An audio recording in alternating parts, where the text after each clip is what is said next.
Acknowledge me, I will give you the desires of your heart. అంటే నన్ను గుర్తించు, నన్ను మొదటి స్థానంలో పెట్టు, అప్పుడు నీ హృదయ వాంఛలన్నిటిని కూడా నెరవేరుస్తాను. మొదట నా నీతి, నా రాజ్యాన్ని వెతుకు, అప్పుడు నీ హృదయ వాంఛలన్నిటిని కూడా నేను నెరవేరుస్తాను. How do you acknowledge him? కనీసం ఒక్కరోజైనా దేవునికి లేచిన వెంటనే ఈ రోజు నుండి తీర్మానం చేసుకోండి. లేచిన దగ్గర నుండి కనీసము అరగంట అయినా లేకపోతే గంట సేపు అయినా వాక్యాన్ని చదువుతాను. You have to make that commitment. You have to make that commitment. ఒక్క విషయంలో మనకి కంట్రోల్ ఉండాలి. ఏంటి తెలుసా అండి? మనకు ఒక స్వాధీనం ఉండాలి. ఏంటి తెలుసా? ఆ విషయం ఏంటిదంటే మన సమయము. దేవుడు చేయలేడు, దేవుడు చేయలేడు. దేవుడు మన అందరికీ సమయం ఈక్వల్ టైం ఇచ్చాడు. కానీ మీరు నిశ్చయించుకున్న నేను బైబిల్ చదవాలని నిశ్చయించుకున్న మీరు తీస్తారు బైబిల్. డిస్ట్రాక్షన్ వస్తుంది, ఇది వస్తుంది, అది వస్తుంది, ఓపిక లేదు. కానీ నిశ్చయతను బట్టి ఏంటి తెలుసా? I will control what I'm going to do. I will control the time that God has given me. I will control my situations.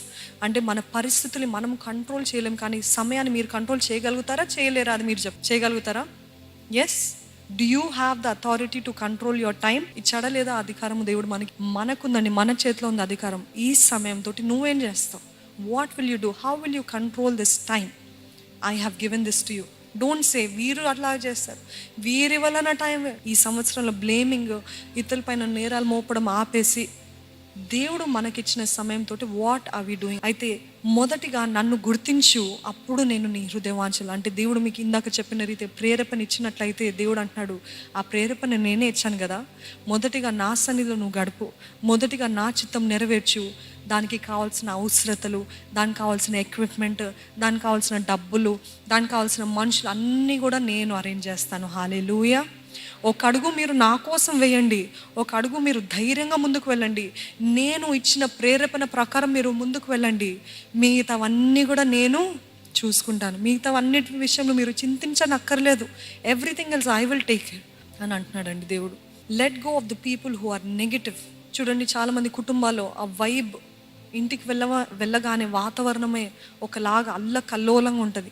చాలా చీకటిగా, చాలా అయోమయంగా, భయంగా, ఇల్లులు అవనివ్వండి, హాస్టల్స్ అవనివ్వండి, ఆ వాతావరణం ఉంటుంది. అట్లా అంటే మా తల్లిదండ్రుల్ని లేకపోతే మా తోబుట్టులు అందరికీ దూరంగా ఉండాలా అని అంటే మీ మనసు మీరు నెమ్మదిగా కాపాడుకోండి. ఒకవేళ అటువంటి వాతావరణంలో ఉన్న దేవుడిని స్తుతిస్తూ, దేవుని సహాయాన్ని కోరుతూ, దేవా you take control of the situation. నా మైండ్ డీవియేట్ అవ్వకుండా, వారు ఎన్ని మాటలు అన్నప్పటికీ, వారు ఎంత ఈ వాతావరణం అంతా కూడా తేడాగా ఉన్నప్పటికీ, దేవా నా మైండ్ నీ కంట్రోల్ తీసుకోయ్యా. నేను స్తుతిస్తూనే ఉంటాను, నేను ఘనపరుస్తూనే ఉంటాను. నా సమాధానాన్ని వెంటాడి ఏమని ఉంటుందండి? సమాధానాన్ని వెంటాడి దాన్ని వెతకమని దేవుని వాక్యం తెలియదు.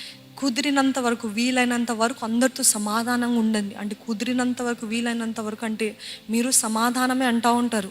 దేవుని నిమిత్తమై మీరు సమాధానం పడటానికి సిద్ధంగానే ఉంటారు. కానీ ఇతరులు వారు యాక్సెప్ట్ చేయలేరు మన సమాధానాన్ని. మనల్ని తక్కువగా చూస్తుంటారు, మనల్ని కించపరుస్తూ ఉంటారు. అందుకనే వీలైనంత వరకు you go after peace, you fight for piece.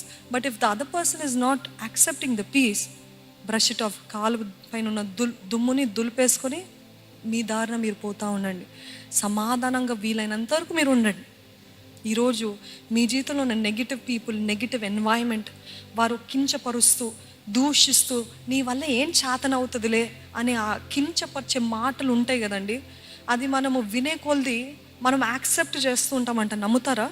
మీకు తెలుసు మీ టాలెంట్ ఏంటో, మీ తలాంత్ ఏంటో, దేవుడు మీకు ఇచ్చిన గిఫ్ట్ ఏంటో. కానీ అది చెప్తా ఉంటే ఆ అబద్ధము కూడా నిజముగా మారుతుంది మన మనసులో. అవును, కరెక్టేనేమో, నా వల్ల చేత కాదేమో, నా వల్ల కానీ దేవుడు అంటున్నాడు, క్రీస్తునందు నీకు సమస్తము సాధ్యం అని. అంటే అపవాది అంటాడు, కాదు, కుదరదు, చేయలేవు, నో, హౌ కెన్ యూ అనేటువంటి క్వశ్చన్స్ తెస్తా ఉంటే you have to say I'm saying good bye to all the negative people. ఈరోజు మీ ఆఫీసెస్లో, కొలీగ్స్లో, లేకపోతే స్నేహితురాలు ఎవరో ఒకరు నెగిటివ్గా మాట్లాడుతూ ఉంటే పొలైట్గా డిస్కనెక్ట్ ఫ్రమ్ దెమ్.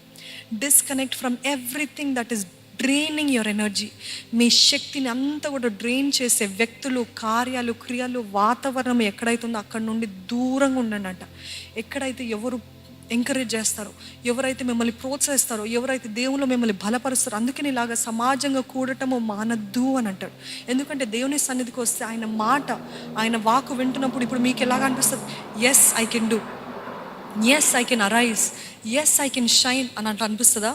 కానీ ఇక్కడ ఉన్నంత వరకు బలూన్ ఎంత పెద్దగా అయినట్టు అనిపిస్తుంది, మరలా ఇంటికి వెళ్ళగానే అంత తుస్సనే చిన్నగా అయిపోతుంది. ఎందుకు? ద ఎన్వైర్మెంట్, ఆ వాతావరణం, ఆ మాటలు, ఏం మాటలు వింటున్నాం, ఏం మనుషుల మధ్యలో ఉన్నాము, ఏం ఏ ఏ ఏ యాటిట్యూడ్స్ మనని ప్రభావితం చేస్తుంది, ఇన్ఫ్లుయెన్స్ చేస్తుంది. చాలా జాగ్రత్త చూసుకోవాలండి. నేను నెగిటివ్ ఎన్వైర్న్మెంట్లో ఉండి నేను ఫలించగలుగుతానంటే ఇంపాసిబుల్. ఒక చక్కటి వీడియో చూసాను, I think I should have brought it. ఒక పువ్వు దానిపైన అంతా కూడా ఒకలాంటి వైట్ లేయర్ వచ్చిందనమాట. లోటస్ ఫ్లవర్కి అది ఇలాగ మూసుకుపోయింది, ఒక మొద్దుగా ఉంది. అటువంటి దానికి మొత్తం ఒక వైట్ లేయర్ చుట్టుకొని ఉందన్నమాట. కానీ ఒక వ్యక్తి వచ్చి ఎప్పుడైతే ఆ వైట్ లేయర్ ఇలాగ తీసేశారో అది అలాగా వికసించిందనమాట. ఈరోజు మన జీవితాలు కూడా అలాగనే ఉంది. మనం ఆ మోడులాగానే ఉన్నాము, మోడు బారిపోయిన జీవితంలాగానే ఉన్నాం. అసలు there is no blooming in our life. ఎందుకు అంటే we're in the environment of negativity, negative people, negative environment, always discouraging, always pushing down, always. అటువంటి పరిస్థితుల్లో ఉన్నట్లయితే ఒకవేళ మీరు ఆ స్థలం నుండి మీరు బయటికి రాలేరేమో, కానీ మన మనసుకి మనము చెప్పుకుందాం, ఎడ్యుకేట్ చేసుకుందాం. ఏంటిదంటే I will not let that get into me. నాలోకి రానియను, నాలో నేను జీర్ణించుకుని I won't accept it, I'm stopping it, I'm stopping that control, I'm stopping that authority. అక్కడికక్కడే ఆపేస్తున్నాను.